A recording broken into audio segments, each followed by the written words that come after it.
بسم الله الرحمن الرحيم والصلاة والسلام على سيدنا محمد وعلى آله وصحبه وسلم تسليما كثيرا ولا حول ولا قوة إلا بالله العلي العظيم. اللهم لا علم لنا إلا ما علمتنا إنك أنت العليم الحكيم. اللهم علمنا ما ينفعنا وانفعنا بما علمتنا وزدنا علما وافتح علينا فتح العارفين وفقنا توفيق الصالحين يا أرحم الراحمين. اللهم افتح علينا حكمتك وانشر علينا رحمتك يا ذا الجلال والإكرام. وصلي اللهم على سيدنا محمد وعلى آله وصحبه وسلم تسليما كثيرا ولا حول ولا قوة إلا بالله العلي العظيم.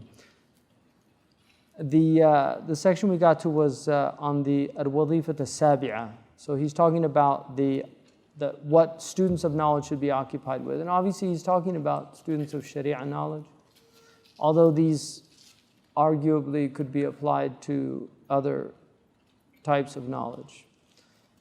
He said the seventh concern, which should be a preoccupation of the student, is أَلَّا يَخُوضَ فِي فُنُونِ الْعِلْمِ دَفَعَةً, that you don't dive into the various aspects of knowledge all at once. بَلْ يُرَاعِيَ التَّرْتِيبَ فَيَبْدَأُ بِالْأَهَمِّ فَالْأَهَمِّ. He should follow the order, the proper order. So he begin with the most important and then follow that. وَلَا يَخُوضُ فِي فَنٍّ حَتَّى يَسْتَوْفِيَ الْفَنَّ الَّذِي قَبْلَهُ. And he shouldn't go into one knowledge without having a sound knowledge of the one that's a prerequisite to that knowledge. So just like at university, you have courses that have prerequisites. You can't take trigonometry until you've taken geometry. You can't take, thank you. You can't take algebra 2 until you've taken algebra 1. The same is true in Sharia knowledges. For instance, you can take dogmatic theology, and by dogmatic theology, I mean creedal theology. Dogma has a negative term now, but it used to be that dogmatic theology was an agreed upon creed of the orthodoxy of the religion. So Catholic dogma, you would study the Athanasian Creed. In Islam, you had certain creeds that were considered canon or dogmatic creeds. Fiqh al-Akbar of Abu Hanifa radiallahu anhu. Imam Tahawi's, the Tahawiyya. In the Ash'ari tradition, you had the most famous of the middle period was the Nasafiyya. And then you had, in the later, you had also Umar Barahin, the Sughra, Wusta, and Kubra of Imam al-Sunusi, the Algerian. And then you had, for instance, you had, in the later period, Ida'atu Dujunna, if you were in the east. You had Jawharat al-Tawheed, if you were, Jawharat al-Tawheed of Ibrahim al-Laqani, if you were in the east. If you're in the west, probably Ida'atu Dujunna. And these were dogmatic creeds. Agreed upon, no debates. They would simply present the creed as it was. That doesn't need logic per se, although it would be useful to have it, especially when you're dealing with some of the commentaries definitely use logic. But when you do dialectical theology, when you get into serious kalam, it's a prerequisite. You have to have logic, mantiq. You can't do it without it. In usul al-fiqh, you need mantiq. You could learn usul al-fiqh without it, but you would be handicapped. Ghazali begins his Mustasfa with 40 pages of mantiq. So you don't need a lot of it, but you would need some of it. And so that's what he means. For instance, if you get into Arabic, it's important to learn Arabic in a certain way. I'll give you an example. I was looking at a book. It's a very famous book. I won't mention who wrote it, but it's a relatively modern book on ethics in the Islamic tradition. And I was looking at the fahrasa, or the index. He didn't even deal with shaja'a, like courage. There was no systematic order to his teaching of ethics. It was just ethical ideas with Quran and Hadith. So it was as if he didn't know anything about the ethical tradition of the Muslims. It's a modern book, very popular book. And so this is part of the problem, is if you haven't studied the books necessary to, you can't study the Shatibiya without studying the Jazariya, right? It's going to be very difficult to get into qira'at if you haven't mastered the basic rules of tajweed and things like that. So it's very important that you do that. Traditionally, they said, أهمها العقائد ثم الفروع تصوف وآدة بها الشروع. The most important is aqidah, and then followed by furu' al-fiqh. You should learn the branches of fiqh before you learn usul. People that start teaching usul first, it's not good. What Imam al-Ghazali is, you should learn a madhab, and you should follow a madhab. So you learn a madhab tradition, and so that's what he means by that. And then you learn tasawwuf is akhlaq, the psychology of the Muslims, how we do tahdhib and nufus. It's a science, and it has its books like Qut al-Qulub, the Risal of Imam al-Qushayri, Kalabadi, the Rasail of al-Mujaddidi, the Hikam of Ibn Atayla. There's famous books that are well known. Al-Hujwiri, Kashf al-Mahjub. These are the books of tasawwuf, and traditionally they were taught in the madrasa at a certain stage, something from that. And so that's very important. So he says it's important that you learn, and he says that if traditionally, he's also saying that you should learn one thing before you go on to the next thing. Traditionally, they learned one subject at a time. That was the traditional way of teaching. It's a much better way of teaching. In the West, there are certain universities that are starting to adopt this. It's called the block method. So you can go to, there are universities in Canada, the United States, where you will study only one subject for, say, 3 weeks, very intensively. You only study one subject for that intense period, and then you move on to the next subject. That is actually the traditional model of the Muslims. And from what I've read on the websites of the universities that practice this, the teachers all say they would never go back to the old way of teaching, that it's such a more effective way of teaching students. Because when you have a lot of students, when you have a lot of subjects, it's very difficult to keep your mind focused and concentrated on things. You can learn Arabic grammar you can master it in a year.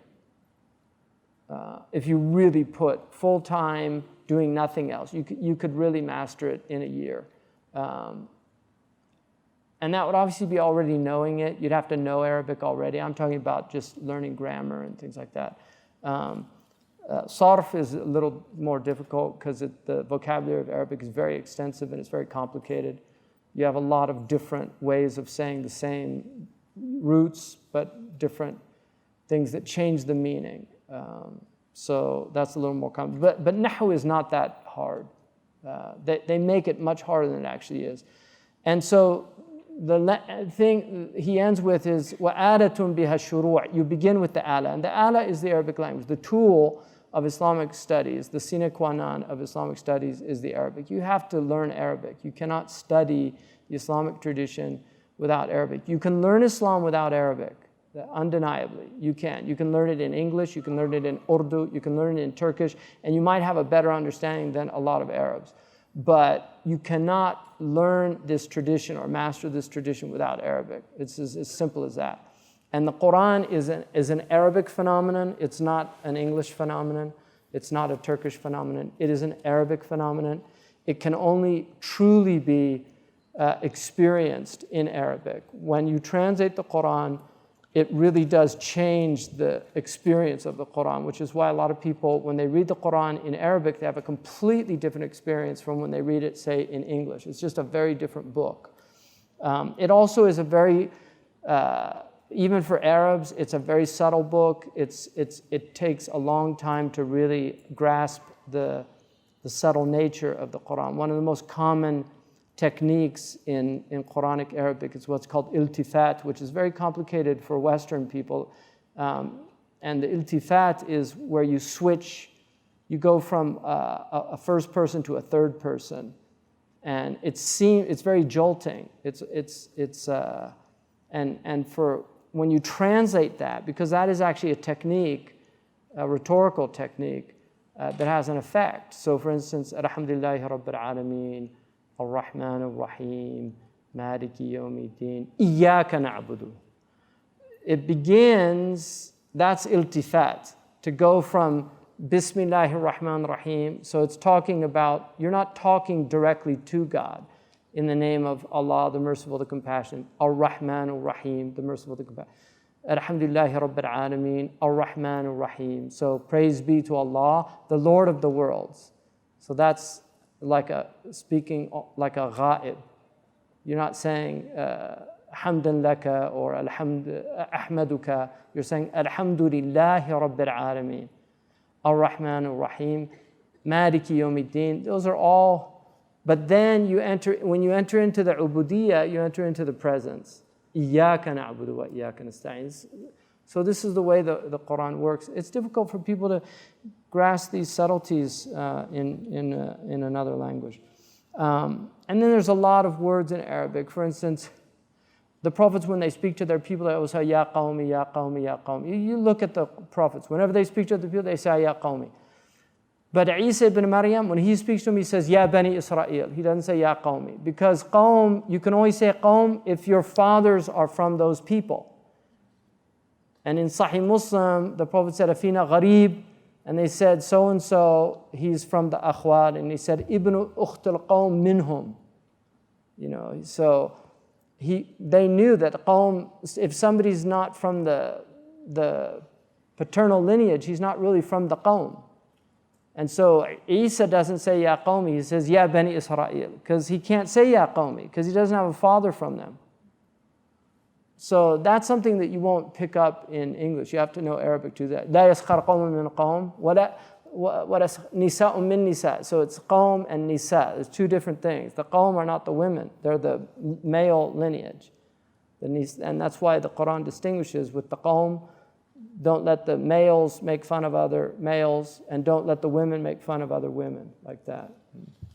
So the eighth is أن يعرف السبب الذي به يدرك شرف العلوم. You should know the reason why a knowledge has distinction or honor. وأن ذلك يراد به شيئان. And there's two things that should be understood from that. شرف الثمرة, the distinction of the fruit of that knowledge. And then the second one is وَثَاقَةُ الدَّلِيلِ وَقُوَّتُهُ, is the soundness of the proof and its strength. So if you look, he says, look at religious knowledge and look at medicine.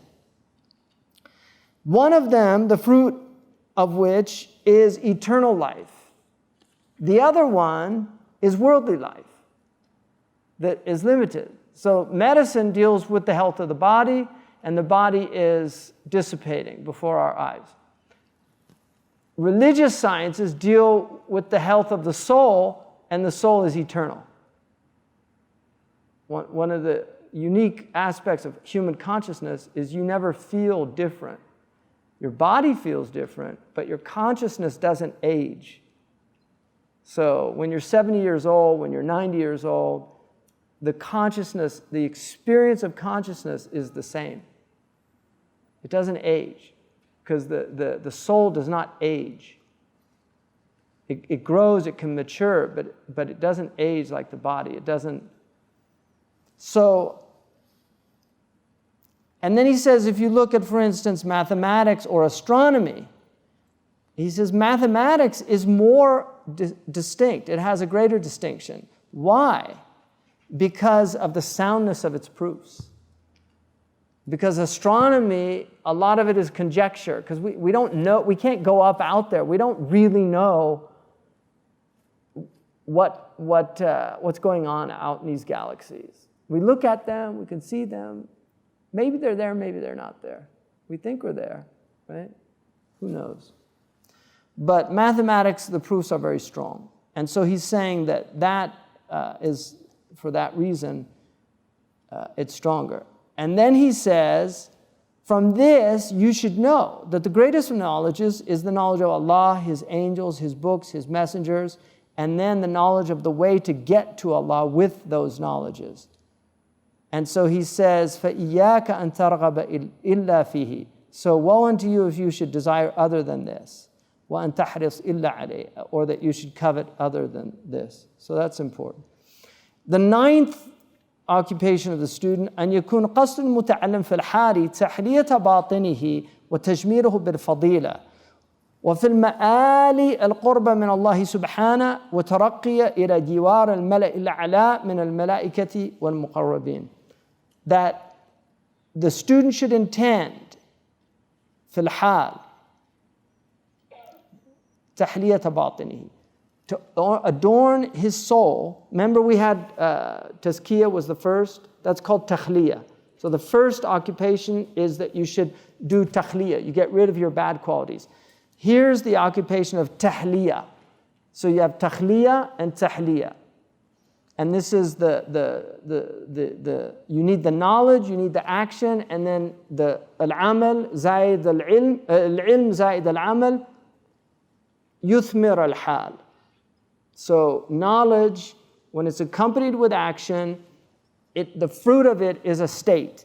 And so he's saying that this should be your goal, is adorning your internal self with tahliya, with tajmiruhu bil fadila, and to beautify it with virtue. وفي المآل القرب من الله سبحانه وترقي إلى جوار الملأ الأعلى.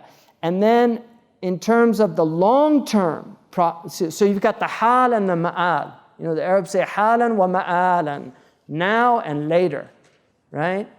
The hal, you should be concerned about adorning yourself with these virtuous qualities. The ma'al is getting near to Allah. And then a taraqi, which is taraqi is to elevate, to rise in elevation. إِلَى جِوَارِ الْمَلَأِ الْأَعْلَى, to the highest assembly. And this is the assembly of the angels and the cherubim, the muqarribin. ولا يقصد به الرياسة والمال والجاه ومماراة السفهاء ومباهاة الأقران. He should not intend leadership or wealth or stature or arguing with fools or vying with your peers to outdo them. If this is what you have made your goal, then this is not ilm al-akhirah. So you have to see that that's trying to learn fatwas and nahu and lugha and all these things for dunya. And he said that that's a problem. Now, here's something really important, okay? لا تفهمن من غلونا في الثناء على علم الآخرة تهجين هذه العلوم. Do not assume, because of our exaggeration in praising the knowledge of the afterlife, that we are in any way belittling or dismissing these outward knowledges. فالمتكفلون بالعلوم كالمتكفلين بالثغور والمرابطين بها والغزاة المجاهدين. Those people that are preserving these knowledges, they are like those that are protecting the boundaries of the Islamic lands, the murabitin, the mujahideen, the ghuzat and the mujahideen fi sabilillah. Some of them are muqatil, some of them are actually fighters, وَمِنْهُمْ الرِّدْءُ, and some of them are in logistics, وَمِنْهُمْ الَّذِي يَسْقِيهُمْ الْمَاء, and some of them are taking care of their bringing them water and things like that. وَمِنْهُمْ الَّذِي يَحْفَظُ دَوَابَّهُمْ وَيَتَعَهَّدُهَا. Some of them are taking care of the animals. Today it would be the machinery. وَلَا يَنْفَكُّ وَاحِدٌ مِّنْهُمْ عَنْ أَجْرٍ إِذَا كَانَ قَصْدُهُ إِعْلَاءِ كَلِمَةِ اللَّهِ. But all of them are equal in rewards. Not equal, but all of them have reward if their intention is to elevate the word of God. دون حيازة الغنائم وكذلك العلماء. And the ulama are like that. Allah says, يَرْفَعِ اللَّهُ الَّذِينَ آمَنُوا مِنْكُمْ وَالَّذِينَ أُوتُوا الْعِلْمَ دَرَجَاتٍ. Allah raises up those who believe amongst you and those who have been given knowledge in ranks. And Allah says, هُمْ دَرَجَاتٌ عِنْدَ اللَّهِ. They are different degrees with God. So he says, الْفَضِيلَةُ نِسْبِيَّةٌ. Virtue is relative. So for instance, we can look at the sayraf, like a money changer, and think it's a low position in relation to political leaders. But in relation to a street sweeper, it's a more virtuous job. So he said you have to see the relative nature of this. But don't think also that the one who has a low rank has no dignity, or something like that. And then he says the highest rank is the prophets, and then the awliya, and then the ulama ar-rasikhin fil ilm, and then the salihin. And all of them have these differences in degrees. So you can have a street sweeper who's a wali of God, and you can have a king who's odious to God. So you have to be careful because the internal ranks are different from the external ranks. But we were ordered to judge by the outward. But we shouldn't belittle people or mistreat them because of whatever their outward worldly thing is. The 10th one is that أن يعلم نسبة العلوم إلى المقصد. You should know the relationship of these knowledges to what you are, your goal is. So you should know what's near, what's far. You should know what's important, what's less important in terms of. And then he gives an example of the Hajj. He says that when you have somebody who's going on Hajj, he has to prepare for the Hajj. So he gets, for instance, he gets zad, his food, his drink. He needs his satchel to carry things. He needs his dabba, his horse or camel, whatever he's going to use now, airplane, car, plane ticket. So he has all of that aspect. And then he has what he's going to take with him, his luggage. And then he also has to learn things. But then he has to set out on the journey. So he's saying that this is also similar, that you have to learn certain knowledges to set out on the journey. If you don't have those knowledges, you shouldn't be setting out on the journey yet. And so the same is true with these knowledges. And so he said the suluk, مفارقة الوطن بالتوجه للكعبة, there's manazil, there's different stages. And so he said that, like that knowledge. And then he says al-ulum are 3 stages. Just like you have the preparation for Hajj, the actual journey, and then the actual Hajj. So he gives 3 stages. He says also knowledge is like that. He's using the analogy of your journey to the outward house of God in terms of your journey to the inward house of God. And so the first one is like i'dad az-zad wal-rahila wa shira' an-naqa. And these are like medicine and fiqh and those things that are concerned with the outward actions of the body. Right? So you need these knowledges. The second are like the actual suluk of the journey, qata' al-aqabat, going past the obstacles. And this is like tathhir al-batin an kudurat al-sifat. It's purifying yourself from those negative impurities and attributes that you have. And this is how you overcome the obstacles, just like you have physical obstacles, right? One of the things Sheikh Abdullah bin Bayyah said is that when Alexander got to the Alps, not the Alps, when he got to the Himalayas, it was a problem. It was an obstacle. So he brought elephants. And the same with Hannibal when he went over the Alps. So that was an obstacle, and he had to prepare for the obstacle. So he said that this is what you have to do at that stage, is overcoming the obstacle of the self. And this is through tahdib al-akhlaq. But the most important thing he says here is practice. So he says, this is very important. وَتَحْصِيلُ عِلْمِهِ كَتَحْصِيلِ عِلْمِ جِهَاتَ الطَّرِيقِ وَمَنَازِلِهِ. Learning this knowledge is like learning the direction, the compass directions of your path, and then to the map of the path. وَكَمَا لَا يُغْنِي عِلْمَ الْمَنَازِلِ طُرُقَ الْبَوَادِ دُونَ السُّلُوكِيَ. And just like this knowledge of the maps is not going to benefit you unless you actually go out on the journey. The same is true for the knowledge that you're taking.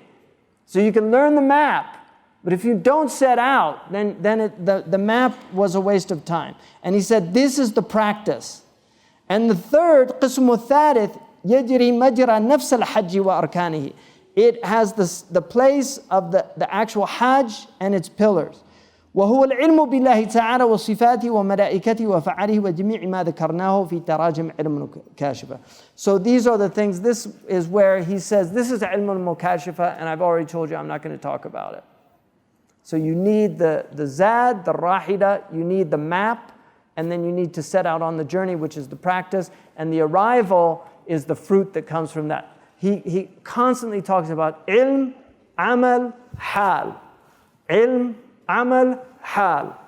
That is the way it works. You learn, you practice, it results in something. And this is true for anything. If you want to learn a musical instrument, you have to sit down, you do the practicing, and you do it. And because you can learn the theory, you go to the teacher and he says, okay, here's the C chord, and the C chord in the circle of fifths.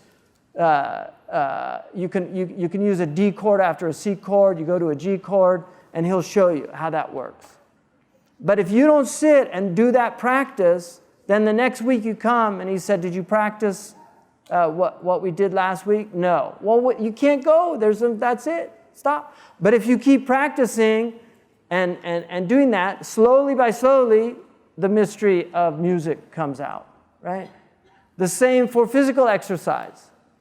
If you take a golf club or a tennis or a cricket bat or whatever you do, you have a teacher, he tells you hold the cricket bat this way, these are called wickets, and here's the bowler, he throws the, whatever they call him, pitcher, is he a pitcher? Bowler, yeah, so the bowler throws it, and here's what you have to do, you protect your wickets, hit the thing, right, and then you practice, and he keeps throwing the balls, and you keep practicing until finally you can protect the wickets and become Imran Khan, right?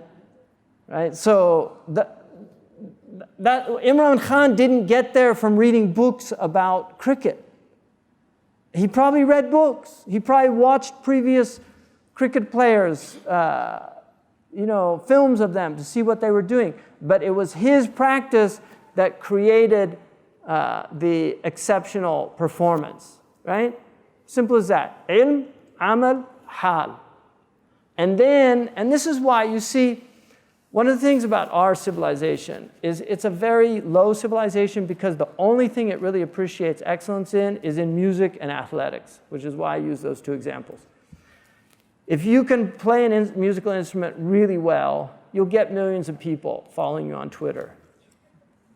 You could be the most brilliant, who knows about this poor Iranian woman who just won the Nobel Prize in mathematics, whatever they call it. I don't even know what they call it. Maryam, what was her name, Maryam? Yeah, a genius lady from Iran. She's at Stanford now. Like, Iranians are genius people, historically. Like all the great mathematicians from Iran. So it's not surprising. She's probably like Khwarizmi's great-great-granddaughter or something, But who cares about her and her brilliant discoveries of geometry? I'm too busy watching Lady Gaga, right? This is how stupid modern people are. So, and she's not even that talented. In terms of music, I'm no expert on Lady Gaga, but these modern musicians they're not talented in relation to serious music. You take the classical musicians and what they have to learn and know. So, and then the other thing is sports. If you can throw a ball into a tiny little hole from a far distance, they'll pay you millions of dollars. That's why they're all out there on those courts and golf. This ridiculous game. Hit this little ball around, these greens. It was ridiculous. It was actually a Scottish martial art, they say. Like the Scots, they used to hit the balls at their enemies. That was the point. Hole in one was actually like to... But if you're Tiger Woods, you make a lot of money doing that. So, but it's still, even in the outward, you have to practice. They don't get there. You don't get to, like the musician, he was down in Times Square and he asked the policeman, he had his little violin case. He said, how do I get to Carnegie Hall? And he said, practice, practice, practice. Like that's how you get there. So that's what he's saying. You want to get to God, you have to do the practice. Because Just like people are amazed at people that do a lot of practice in dunya things, ovations, that's praise. That's what they do, they give him ovations. Allah is amazed at His servant when he draws near to Him through practice. Wallahi, there's hadiths that say that Allah is ajiba. Ajiba rabbuka. Allah was amazed at what you did last night. Those people the two Ansaris that pretended to eat while their guest was eating. They turned out the lights, pretended to eat while their guest was eating. The next day they saw the Prophet ﷺ, and he said, Allah was amazed at what you did. Because that's practice. And so you get God's ovation. You get the thana of God. He's the one who praises you. And then on Yawm al-Qiyamah, He elevates you in front of His mala, where you get the reward. Just like they have Oscars in dunya for all these worldly things that people do. Allah has these things. This is all metaphor for what's to come. But it's the exact opposite in the akhirah. The high people in dunya are low in the akhirah, and the low people in dunya are high in the other world, because they were considered nothing in this world. Some saint somewhere, like sitting in his cell, purifying his heart, praying and getting near to his Lord at night. People don't consider them. What a waste of time. Why wasn't he out doing something useful?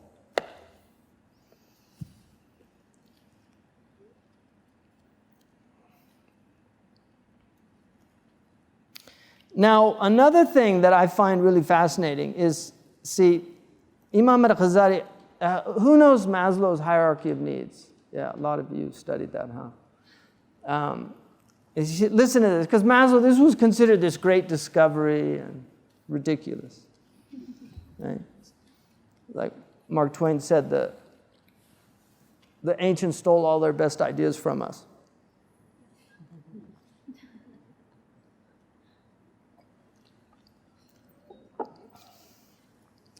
Know with absolute certainty that the ulama al-rasikhin, those firmly rooted in knowledge, they understood these things by this internal state. It's not witnessing with the eyes, it's witnessing with the inner eye. And he said, as-sa'ada wara ilm al-mukashafa. Joy comes from this deep inner knowledge of God. وَعِلْمَ الْمُكَاشَفَةِ وَرَاء عِلْمَ الْمُعَامَلَةِ. And this mukashafa, these unveilings that happen inside in your inner state, they come from practice. And this practice is the suluk of tariq al-akhirah. It's the practice on the path towards the next life, وَقَطَعُ الْعَقَبَاتِ, and overcoming the obstacles. وَسُلُوك طَرِيق مَحْوَ الصِّفَاتِ الْمَذْمُومَةِ وَرَاءِ عِلْمَ الصِّفَاتِ.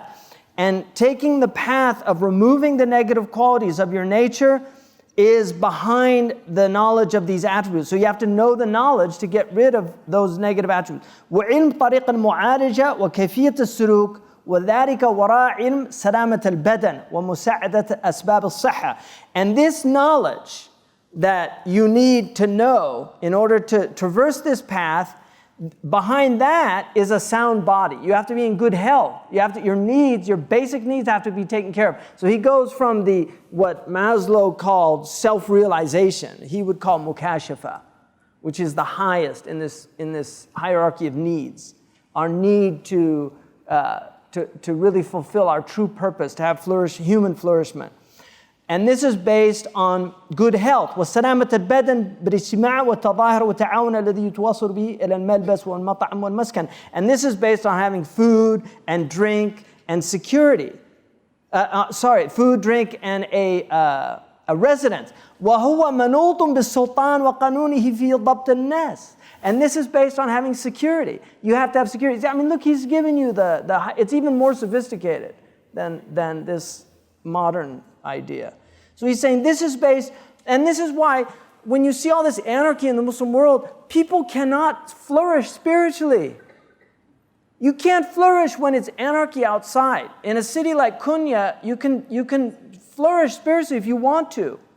But in a place where you've got somebody trying to bulldoze your house down, like in Palestine or in Iraq, where you have people chasing people out because they don't agree with them or chopping off heads and things. How can people spiritually come to any self-realization? They can't. It's a disaster. And that's why فَلْيَعْبُدُوا رَبَّ هَذَا الْبَيْتِ الَّذِي يَطْعَمُهُم مِّن جُوعٍ وَآمَنَهُم مِّنْ خَوْفٍ. Worship this Lord, the one who gave you security and nourishment. So he took care of your basic needs. Once that's done, then you have to do the ibadah. If that's not done, how can you do the ibadah? How can you do it with the intent and the purpose and the way that it was meant to be done? And then he said, and if you say, again, he's always preempting his critics. If you say, how dare you make fiqh and medicine equal to the provision and the beast on the Hajj? He said, السعي إلى الله لينال قربه هو القلب دون البدن. That the one going to God to get the nearness to God is the heart, not the body. ولست أعني بالقلب اللحم المحسوس. And I don't mean by the heart this physical lump of flesh. بل هو سر من أسرار الله. This is a secret among the secrets of God. لا يدركه الحس. The sensorium can never understand it. لطيفة من لطائفه تارة يعبر عنه بالروح وتارة بالنفس المطمئنة. Sometimes it's a subtle thing from God's subtleties. Sometimes we call it the ruh, the spirit. Sometimes we call it the nafs, the soul, المطمئنة, at peace. والشرع يعبر عنه بالقلب. And the Sharia talks about it as the heart, because it is the مطية الأولى لذلك السر. This is the vehicle to that secret. بواسطته صار جميع البدن مطية وآلة لتلك اللطيفة. And by its means, the entire body becomes the vehicle and the tool by which we get to this subtle quality, the reality. كشف الغطاء عن ذلك السر من علم المكاشفة. So this is how you get to this. And he says, يسألونك عن الروح قل الروح من أمر ربي. They ask you about the ruh. Say the ruh is from the amr of my Lord. Now listen to what he says. وكل المخلوقات منسوبة إلى الله تعالى ولكن نسبته أشرف من نسبة سائر عطاء البدن. فلله الخلق والأمر جميعا والأمر أعلى من الخلق. وهذه الجوهرة النفيسة الحاملة لأمانة الله تعالى المتقدمة بهذه الرتبة على السماوات والأراضين والجبال إذ أبين أن يحملنها وأشفقن منها هي من عالم الأمر. ولا تفهم من هذا تعريضا بقدمه فالقائل بقدم الأرواح مغرور جاهل لا يدري ما يقول فلنقبض عنان البيان عن هذا الفن فهو وراء ما نحن بصدده. It's a beautiful statement. He says all of the creation is attributed to Allah, but its relationship in terms of its honor and distinction is the most dignified and distinct of all of the aspects of the human, the body. فَلِلَّهِ الْخَلْقُ وَالْأَمْرُ جَمِيعًا. Allah has creation and the amr, both of them, but the amr is higher than the creation. So when Allah says the ruh is from the amr of God, what He's saying is this is the highest thing that I have made from my makhluqat. And then He said it is a subtle essence that carries the amana of God, this sacred trust of Allah subhanahu wa ta'ala. And it's over the heavens and the earth and the mountains. All who refused to carry it, they were overwhelmed by it and feared it. And for that reason, it's from alam al-amr. It's from the world of His affair.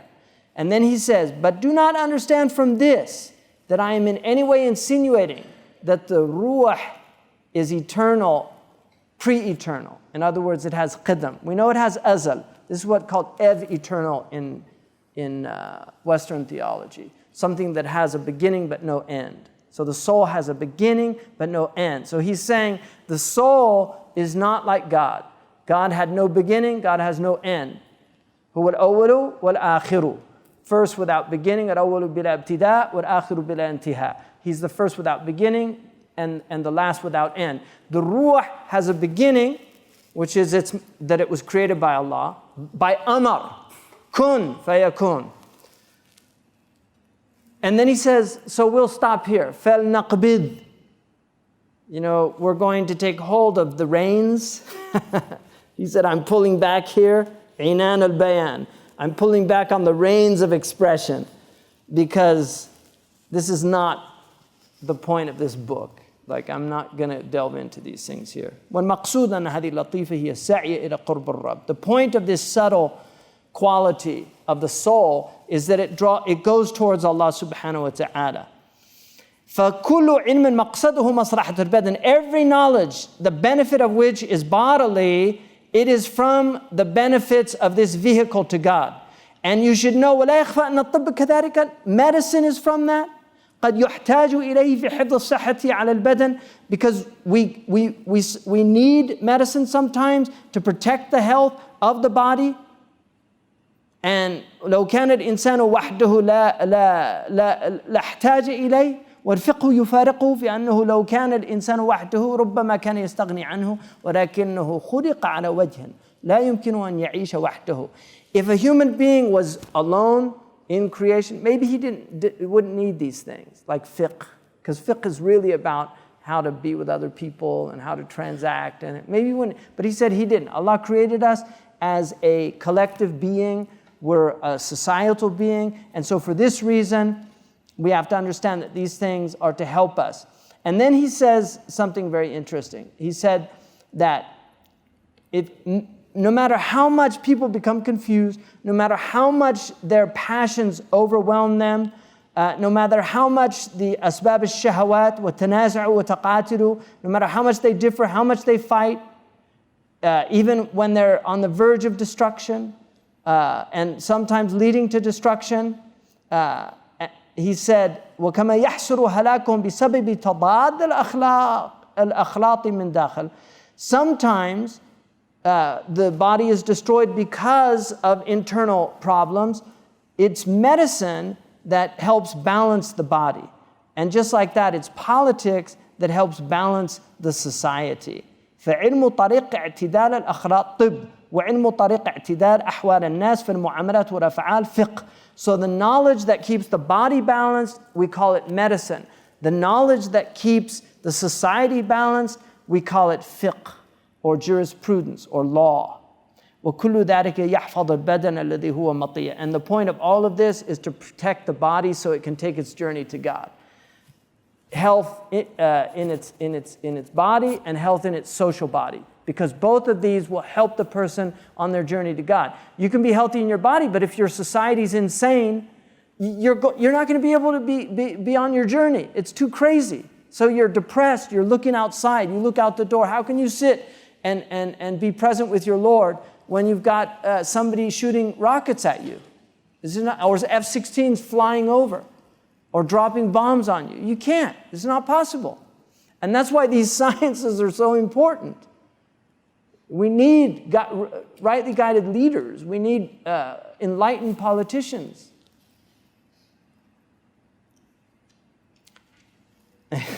Let's see this. فالمتجرد لعلم الفقه والطب إذا لم يجاهد نفسه لم يصلح قلبه. But if all you're concerned about is law and medicine and you don't fight yourself, the heart will never, لم يصلح قلبه. He'll never be able to fix his heart. It's like the one who he wants to buy the camel and the alaf of the camel, the fodder, وشراء الراوية and وخرزها, and buy the water carrier and stitch it. إذا لم يسلك بادية الحج والمستغرق عمره في دقائق الكلمات, if he doesn't ever set out on the journey and he spends his life wasting his life in these subtle words or reading all of these books about fiqh, spending his life reading about the journey, he said it's the same. It's a person who never takes the journey has wasted his life.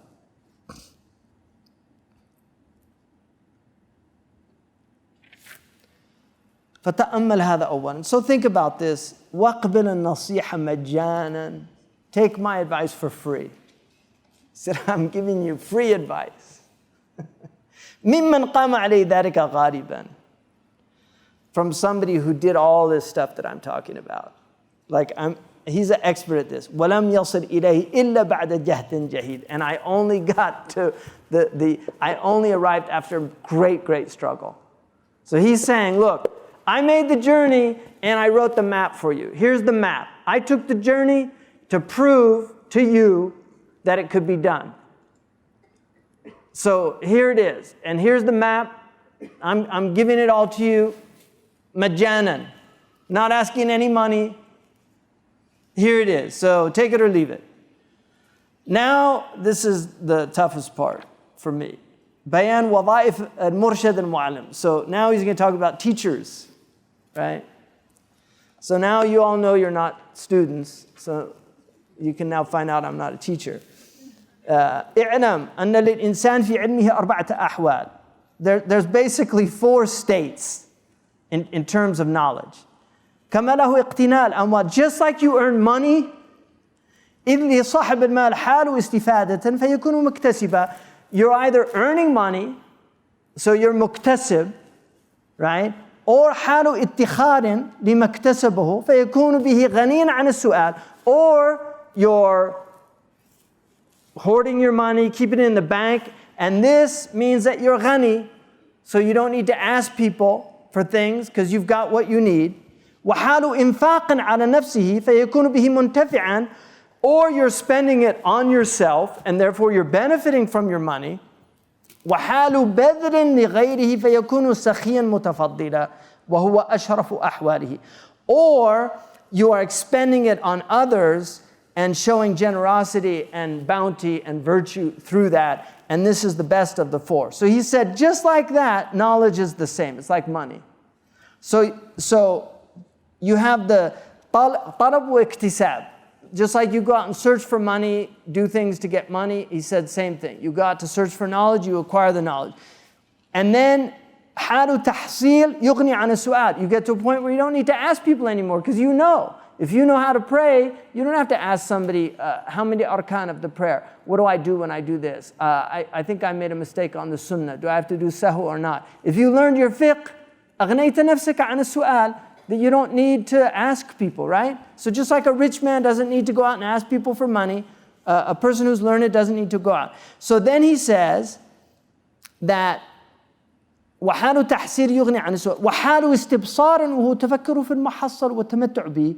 And then also, once you have knowledge, you can actually reflect, and that knowledge begins to benefit you personally. So it has an effect on you. You look at things differently. You understand things differently. And then also you start to teach it. Tabsir. And that's the best of these.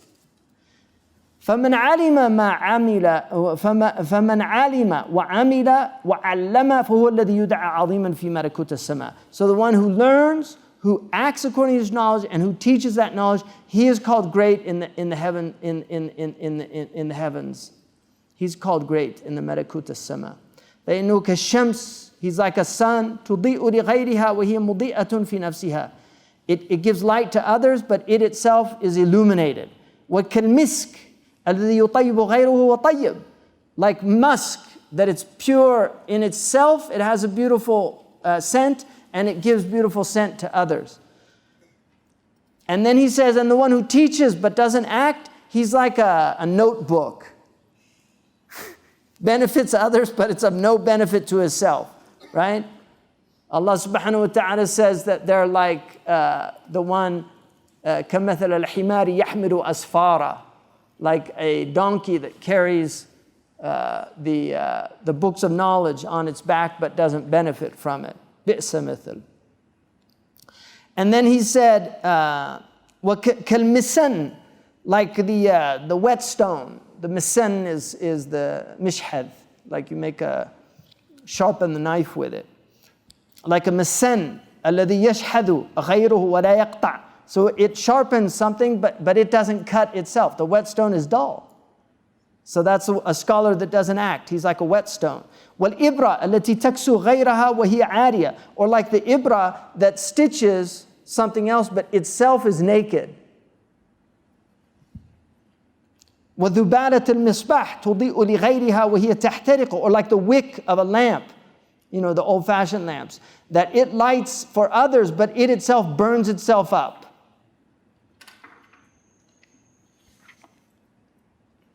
ومهما اشتغل بالتعليم فقد تقلد أمرا عظيما وخطرا جسيما فليحفظ آدابه ووظائفه. So whoever is preoccupied with teaching, let him know that he has taken upon something immense and very dangerous, of momentous danger. So let him guard its comportments, its adab, its courtesies, and also its occupation. The first occupation, الوظيفة الأولى الشفقة على المتعلمين وأن يجريهم مجرى بنيه.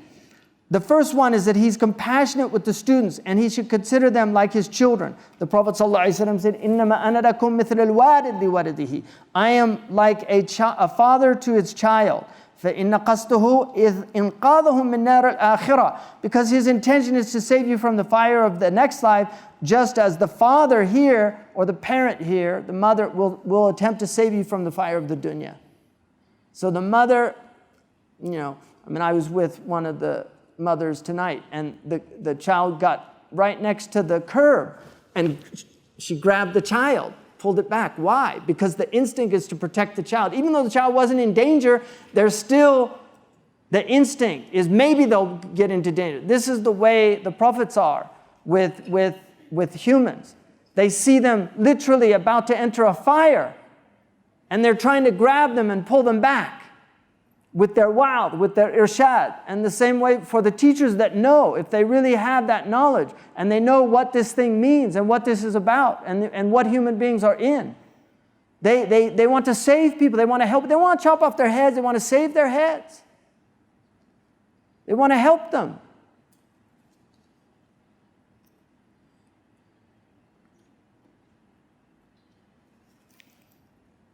فإن علماء وأبناء الآخرة مسافرون إلى الله. The scholars and the children of the next world, they are traveling to God. سالكون إلى الطريق من الدنيا. Their path is from the dunya to the akhirah. سنوها وشهورها منازل الطريق. The years, the months, the days, the months, the years. So the minutes, the hours, the days, the weeks, the months, and the years. These are the journey. This is the journey. These are the steps.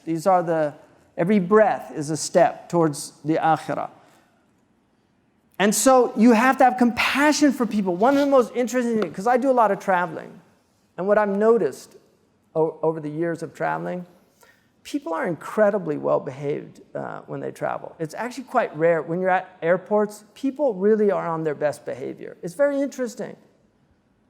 Maybe in some Muslim countries a little different, but anyway, where I am, I know Muslims get a little impatient. Things don't work. The buses are horrible in Muslim world. Like you have to fight to get on a bus in a lot of places. But generally, people are really.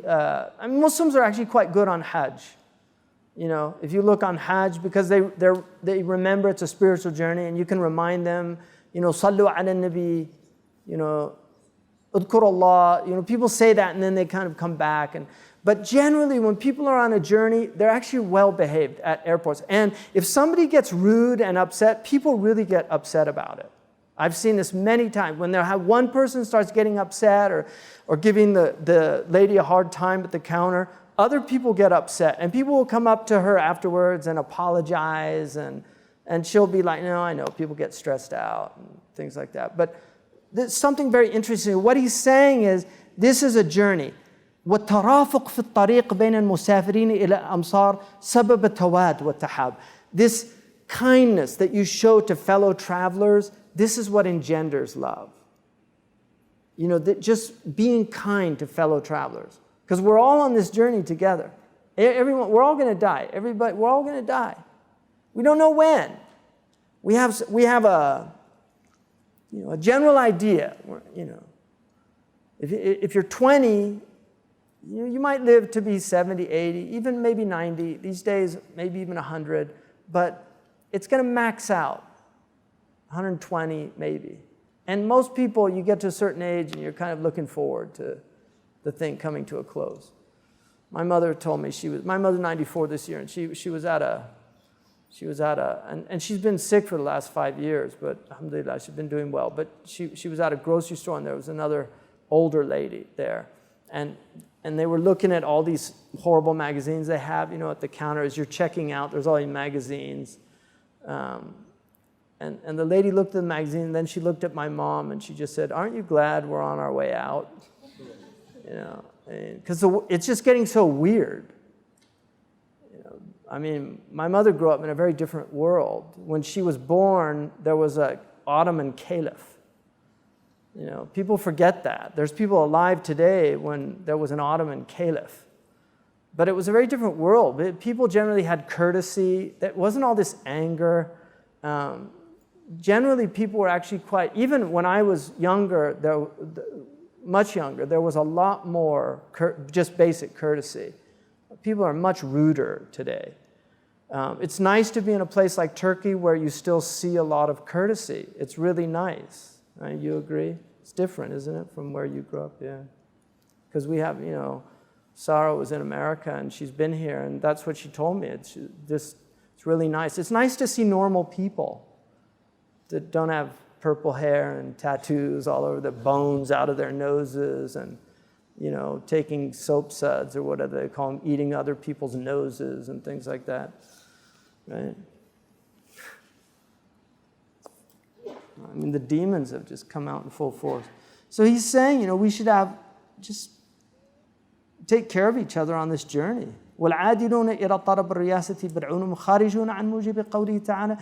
If you're seeking positions of power and influence and all these things, where are you from? إِنَّمَا الْمُؤْمِنُونَ إِخْوَةٌ. The believers are brothers, fraternity, brothers and sisters. إِخْوَةٌ is brothers and sisters. الْأَخِلَّاءُ يَوْمَئِذٍ بَعْضُهُمْ لِبَعْضٍ عَدُوٌّ إِلَّا الْمُتَّقِينَ. All these intimate friends in this world, on that day, they're enemies of one another, except the people of taqwa.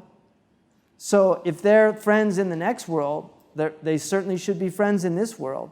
So when you have all this animosity, it's sickness in your heart for other Muslims. الوظيفة الثانية, the second, أن يقتدي بصاحب الشرع صلوات الله وسلامه. So the first one is that he should have compassion. If he's not compassionate, he shouldn't be teaching. The Prophet said, beware of the tyrannical scholars.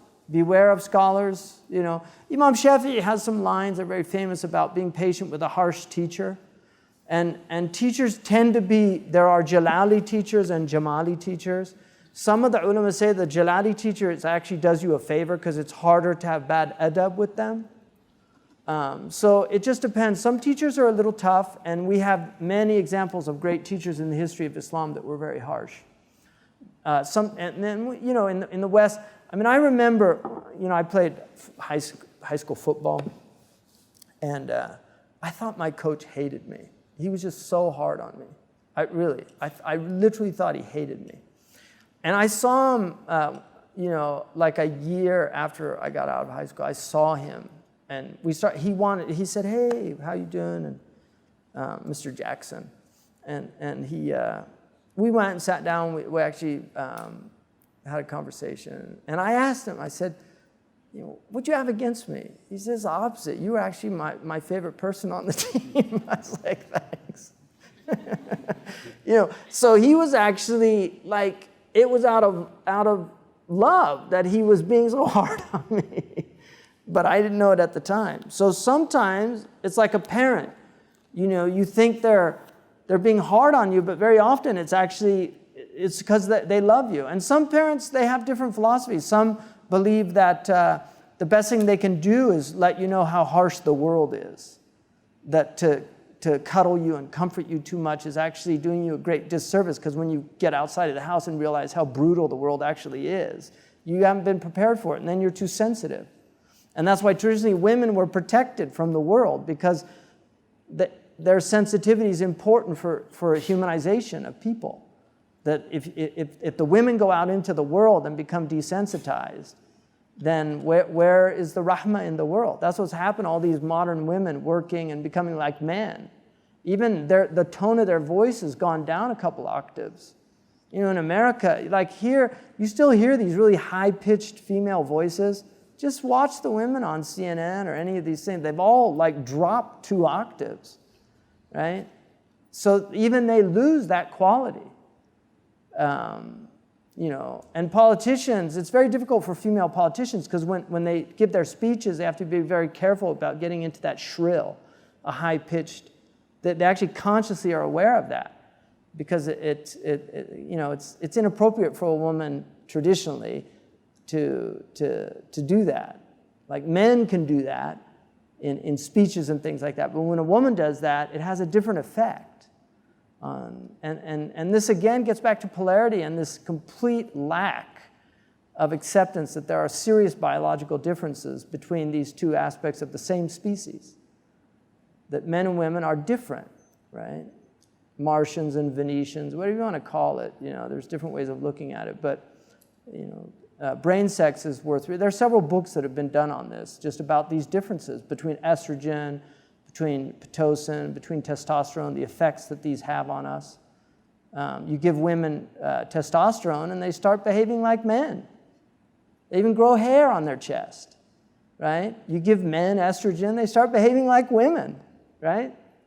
And one of the things about modern men becoming more and more effeminate, you know, I mean, there's a lot of estrogen mimickers out there. We don't know what's going on. There's so many plastics in the environment, and you know, things are happening. Men are developing breasts now and things like this. I mean, it's very common now. Even they found that in the natural world, birds are getting fatter and animals are actually getting fatter in the natural world. They're seeing this. So we don't know what these plastics that are estrogen mimickers are being put in, because women are meant to have more fat than men on their bodies. So there's a lot of things happening that we don't fully understand that are going on. But anyway, I don't know how I got onto that. So الوظيفة الثانية أن يقتدى بصاحب الشرع. أن يقتدي بصاحب الشرع, that he seriously follows the Prophet ﷺ, and the most important thing is that they don't charge money for their knowledge. That's what he says. فلا يطلب على إفاضة العلم أجرا ولا يقصد بها جزاء ولا شكرا. لا نريد منكم جزاء ولا شكورا إنما نطعمكم لوجه الله. If you're feeding food that strengthens the body for the sake of God, how much more important is it than for the food of the soul should be for the sake of Allah subhanahu wa ta'ala. بل يعلم لوجه الله وطالما للتقرب إليه ولا يرى لنفسه منة عليهم. They shouldn't see themselves over them. They should see that they're actually giving them a great gift, because they're able to give that knowledge back and then plant it for the next generation. So this is very important. And there's big debates about taking, the ulama debated about taking money for teaching the Quran and things like that. And the early ulama were generally opposed to it. As time passed, when you get into complex societies, it's not as easy as these earlier societies. They become more difficult. So the ulama gave permission for the imam to take a ratib, for the mu'adhin, from the awqaf, and things like this. So, but generally, people should not be charged in terms of schools and things like that. One of the things that Zaytuna, that we want to do, and we've talked about this with Imam Zayd, and I have talked a lot about this, is that the students, it's on merit that they get in, and then we have always scholarships for the students. Almost all the students are on full scholarship anyway. But that's a goal, because that is our tradition. Students should not be charged. One of the things like coming here, obviously there's expenses and everything like this, but it's a non-profit. Nobody's making money. Aisha, she doesn't take a dime from what she does. You know, these volunteers are not taking any money. We're not getting paid. I'm not getting paid to teach you here. I mean, you can talk to Aisha about it. Some of the teachers get honorarium, which helps them, but they don't ask for it. None of them ask for it. So, but coming here costs money. People complain about it. They say it's not deen intensive, it's deen expensive. But that's why we're trying to offer it out there for people so that they can go online and see it. But things are expensive. Look around. Look at what it costs to to do this stuff to keep it going. It's not easy. You know, people think that people make money off these things, and try it, see for yourself. You know, there's no. Anyway, Allah knows that. So I'm just, all those people that say that stuff, it's just hasanat they're giving other people from their hasanat, because they're backbiting without any knowledge, about it. So that's fine. They can do it. It's fine. Marhaban.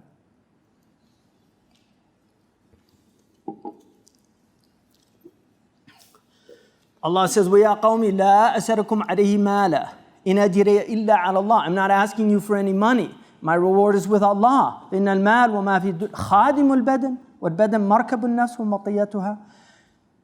Wealth is وَمَا فِي الدُّنْيَا, and whatever's in the dunya is to serve the body, and the body is the vehicle of the soul.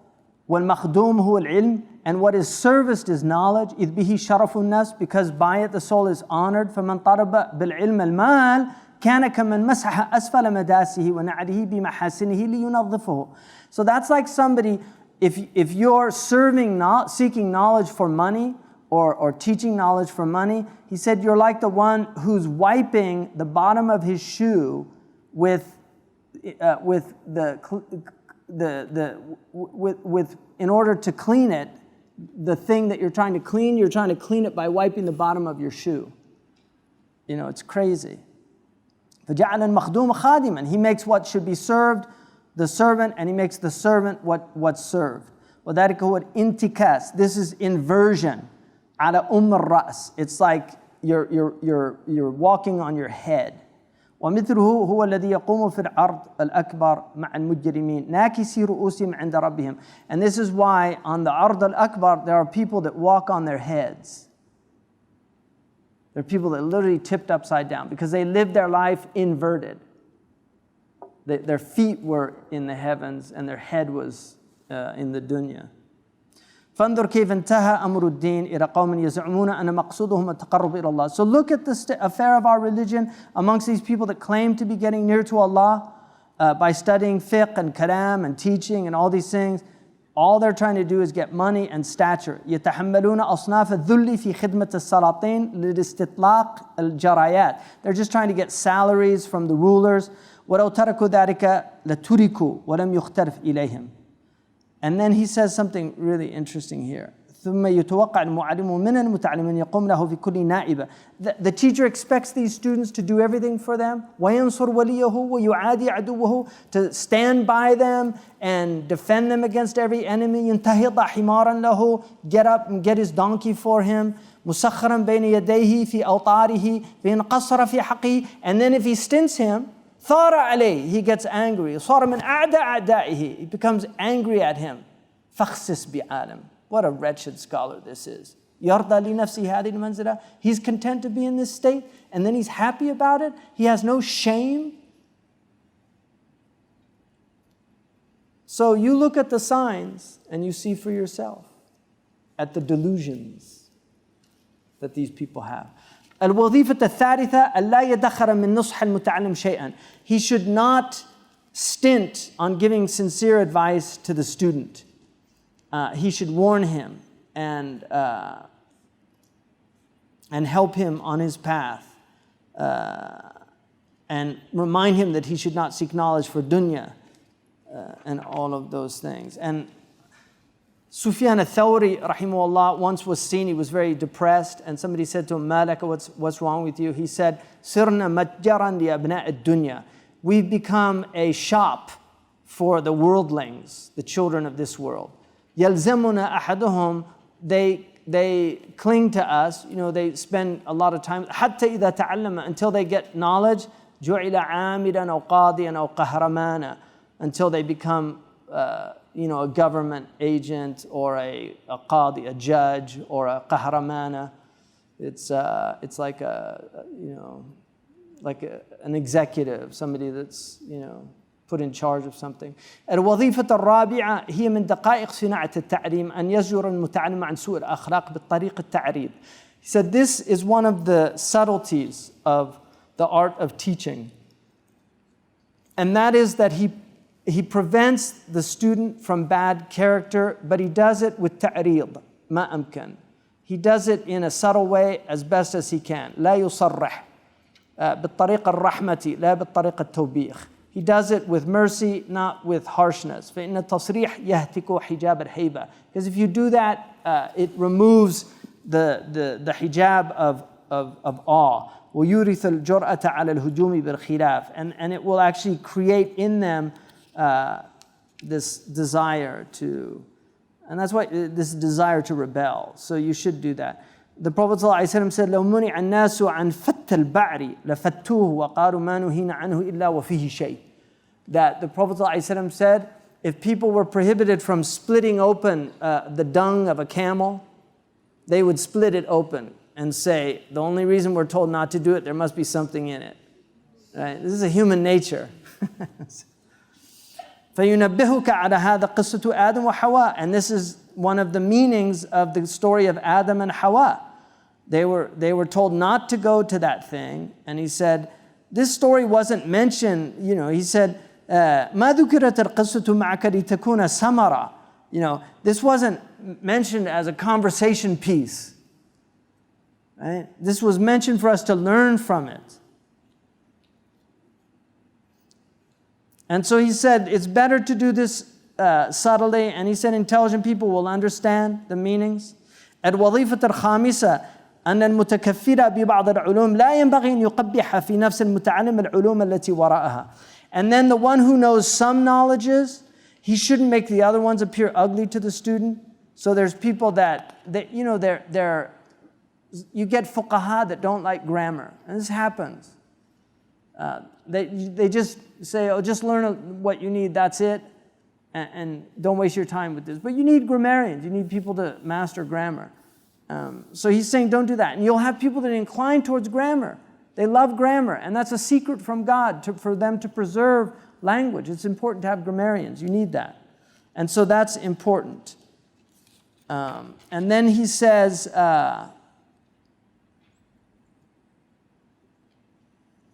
الوظيفة السادسة أن يقتصر بالمتعلم على قدر فهمه. That he should, when he's teaching, he should be aware of the level of understanding of the student.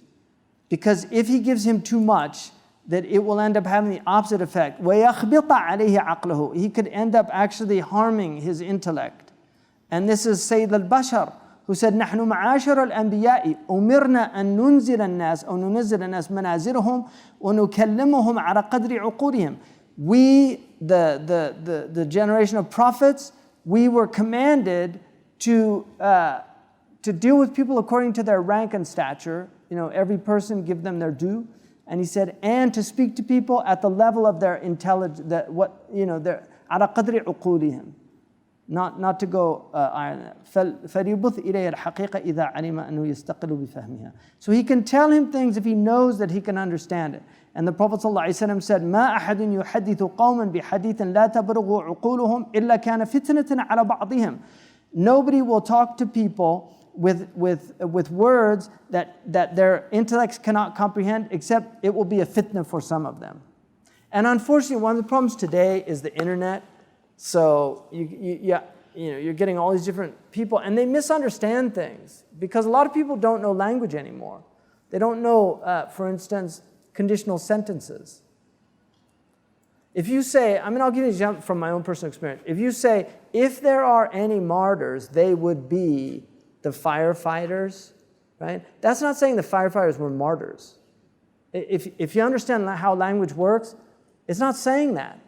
But because people don't understand language anymore, they don't study grammar, they don't know what a conditional sentence is, right? You have a shart, you have jawab shart in Arabic, right?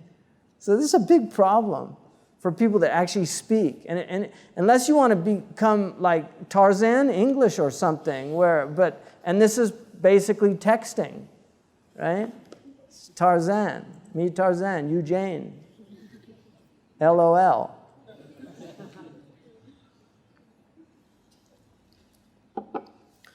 Bismillah. Does anybody know what wiki means?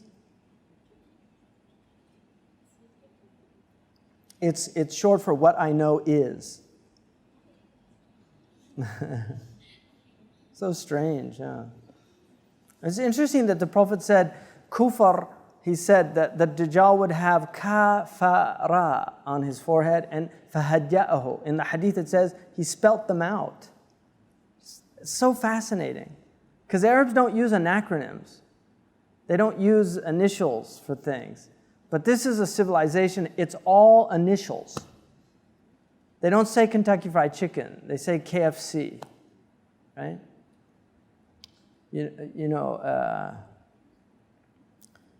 We should have Muslim healthy fast food. Why don't we do that? Why aren't Muslim entrepreneurs? Where are you guys? And you can build universities and things like that.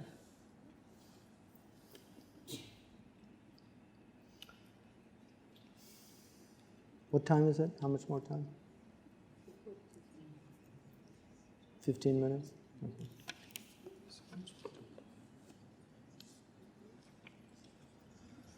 MashaAllah. All right. That's good. So the sixth occupation of the teacher, أن يقتصر بالمتعلم على قدر فهمه. Okay, so we did that. Isa alayhi salam said, and this is from the Injil, he quotes the Injil a lot. And لا تعلق الجوهر في أعناق الخنازير فإن الحكمة خير من الجوهر ومن كرهها فهو شر من الخنازير. So he says, don't throw, in the gospel it says, don't throw the pearls to swine. So he said, don't put jewels around the necks of pigs, because wisdom is better than a pearl or a jewel, and the one that doesn't like it is worse than a pig. So don't give wisdom to people that don't want it. ولذلك قيل كل لكل عبد بمعيار عقله. Weigh people according to the standard of their intellect. وزن له بميزان فهمه حتى تسلم منه وينتفع بك, so that you're free from them and they can benefit from you. وإلا وقع الإنكار لتفاوت المعيار. Otherwise, they're going to condemn you because they didn't understand that there's different standards. Some of the ulama were asked about something they didn't ask. This is Imam Malik. And the man said, أما سمعت رسول الله صلى الله عليه وسلم قال من كتم علما نافعا جاء يوم القيامة ملجما بلجام من النار. Haven't you seen that the one who withholds beneficial knowledge will come on the day of judgment, and he's bridled with a bridle of fire? And he said, أترك اللجام واذهب فإن جاء من نفعه وكتمته فليلجمنا. So he says, forget about this lijam and go. Because if the one who came, who it would benefit him, وَكَتَمْتُهُ, and I hid it, then put the bridle on me. In other words,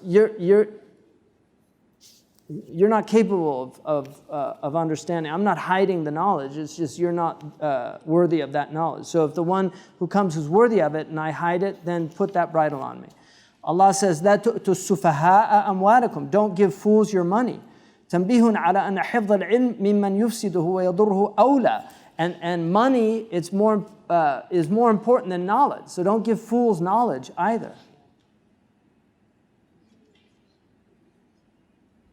And then the seventh is أن المتعلم القاصر ينبغي أن يلقى إليه الجلي اللائق به ولا يذكر له أن وراء هذا تدقيقا وهو يدخره عنه. That for a student who has a difficult time, don't give him clear things, but don't say, that there's more subtle aspects to this, but I can't really tell you. In other words, don't let them know you think they're stupid. Because هذا يفتر رغبته.